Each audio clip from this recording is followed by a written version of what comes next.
What's hiding underneath things can be scary. Underwater, under your bed, especially what's under your carpet. Except when you get new carpet from Carpet One Floor & Home. After tearing up your old carpet, they'll vacuum and apply Health Annex antimicrobial to your subfloor, disinfecting and killing mold, mildew, and any remaining general awfulness. Carpet One Floor & Home goes the extra mile to protect you, your family, and your home. Carpet One Floor & Home in Columbia, making your home beautiful, guaranteed.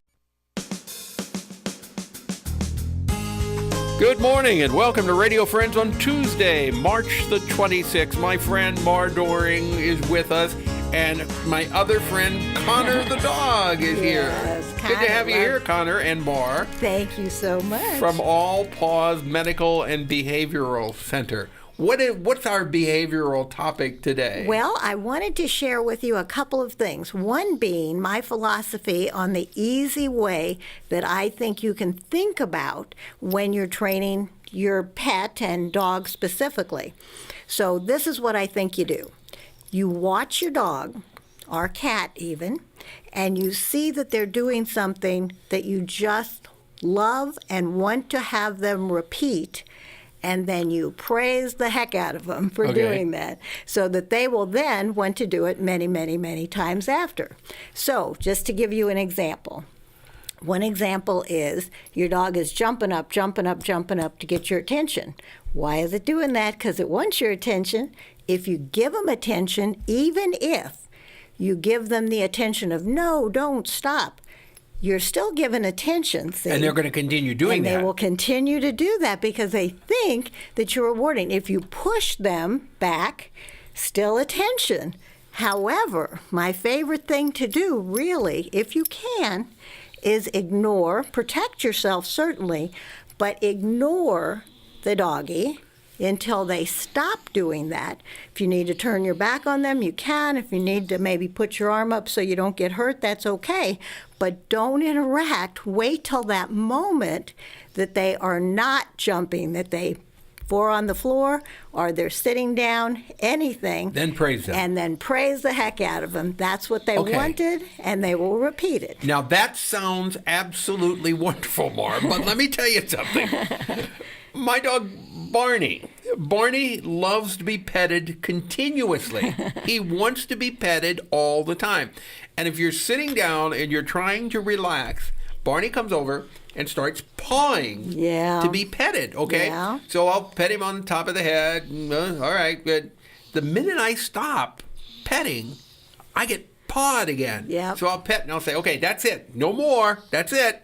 And he turns and he looks at you with those big brown Barney eyes and so pitiful. Say, how can you possibly stop petting me, Daddy? Yes. And I pet again. Yep. Okay, so I'm reinforcing that, aren't I? Yes, you are. But if I don't pet him, I'm going to be clawed to death. Well, this is my other favorite thing to do, is to redirect. So rather than rewarding or even giving attention that might be seen as a reward, if you can redirect. So for example, you give them a toy, maybe throw a toy a little a ways, or you're handing them a toy, or you're asking them to do something so that you can reward them. So what I like to do, actually, would be they can have the attention, but I want them to sit or to look to me so that they're focused on me, as if to say, please, may I have this? And then, of course, you can have it for being a good baby. Well, I tell you what, you realize how intelligent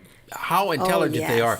Because this is almost like a little game that he plays. It is. And then finally, when I've really just had enough of it, I'll say, Barney, that's enough. Now go sit down. And if I say it that way, he understands, he'll turn around and he'll go sit down. Yes. But he will push it as far as he possibly can before he knows that he's flicked the switch then. Right. Well, let me just say, too, you guys have long history of Barney getting rewarded. If you start when you first get the doggy, works a lot better and easier. Doesn't mean you can't do it later, but you may have to go to the final ignoring where I'm going to get up, I'm going to move off the couch or wherever, and I'm going to go in the other room for a minute, and then I'll come back. Let's say they're on the couch, then you say, hey, come here, sit down. Okay, then they've asked for the attention again. You know, do you think they realize when they're looking at you with those big sorrowful eyes, they know what they're doing? Oh, heck yeah. Yes, and you rewarded them, so they're pretty sure. Those eyes. I know. And the same thing will work with cats. Oh, the same thing absolutely will work with cats, although my cats are even more demanding than my dogs, I will tell you.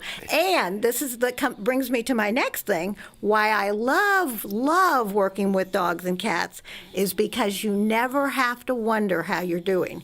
You look to them, and if they're being as amazing as Connor and sitting here like an angel, then you know that you have done a good job. Right, and if they're not, then you look to yourself and say, hey, what am I maybe doing wrong? Are they manipulating me a little bit with those big brown eyes?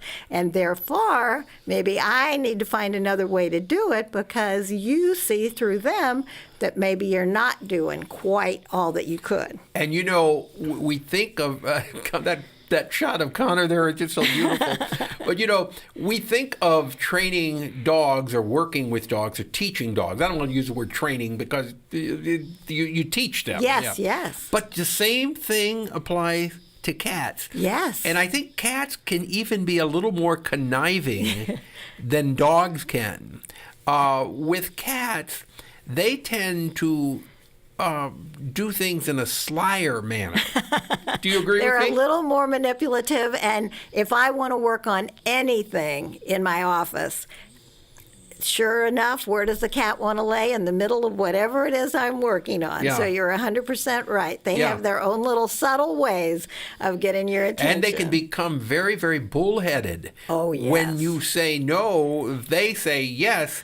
It continues going back and forth and back and forth. Well, again, I would make sure that you give them, again, redirect so that you give them an alternative thing. I usually pick up my cat and put them in an alternative area so that I can pet them, and I give them a little treat for moving and laying down and being a good baby, and then I can reward them with a couple of pets while I'm working, and they're sitting there being good. You know, I can imagine there may be some people listening to us right now or watching and saying, they're crazy. What are they talking about? The animals are intelligent. Oh, yes. They are intelligent, and they understand a whole lot more than we give them credit for. They do. And you have to remember, too, the biggest secret of all is that our emotions spill to them.